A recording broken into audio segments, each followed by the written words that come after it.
Assalamualaikum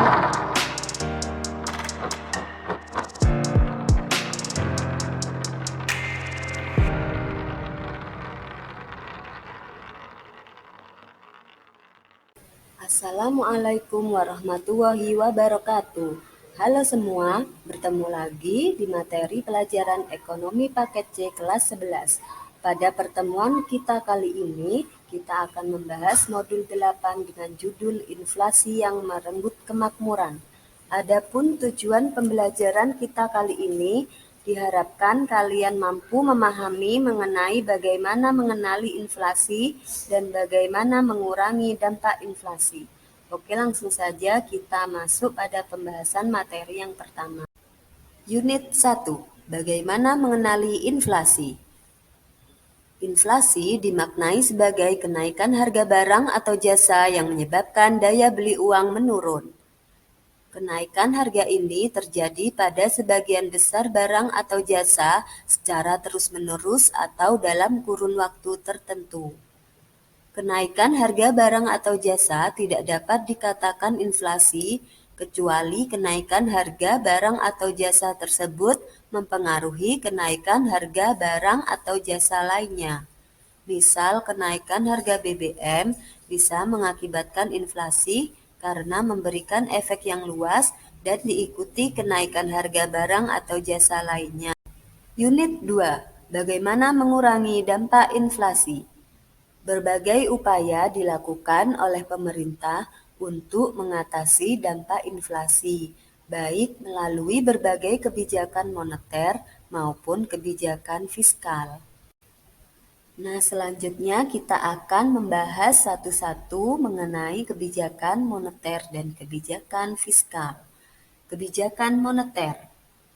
Bank Indonesia sebagai bank sentral di Indonesia memiliki otoritas untuk mengeluarkan kebijakan moneter. Adapun instrumen kebijakan moneter antara lain 1. Operasi pasar terbuka, yaitu kebijakan untuk menjual atau membeli sertifikat Bank Indonesia atau surat berharga di pasar modal. Jika jumlah uang yang beredar terlalu banyak dalam keadaan inflasi, maka yang dilakukan oleh pemerintah adalah menjual sertifikat Bank Indonesia, sehingga jumlah uang yang beredar akan berkurang karena masuk ke bank sentral. Yang kedua, kebijakan diskonto, yaitu kebijakan untuk menaikkan atau menurunkan suku bunga bank.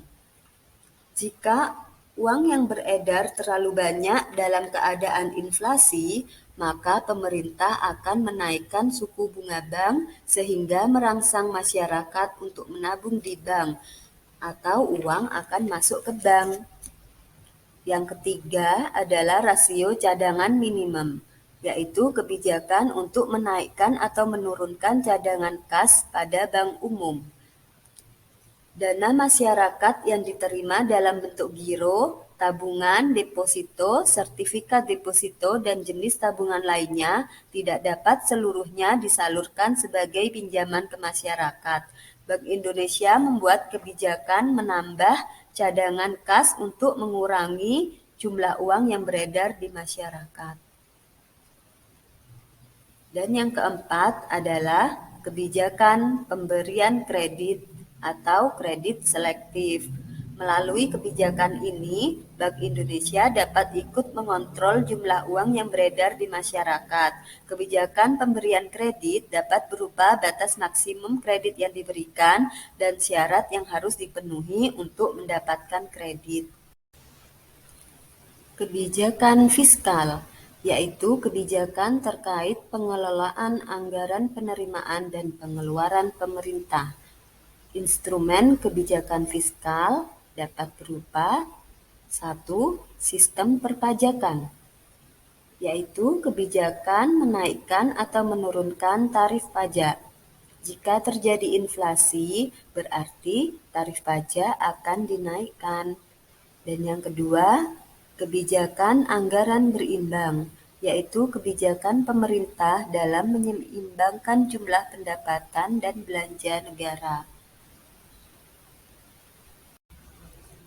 Demikian tadi video pembelajaran kita hari ini. Terima kasih sudah menonton. Wassalamualaikum warahmatullahi wabarakatuh.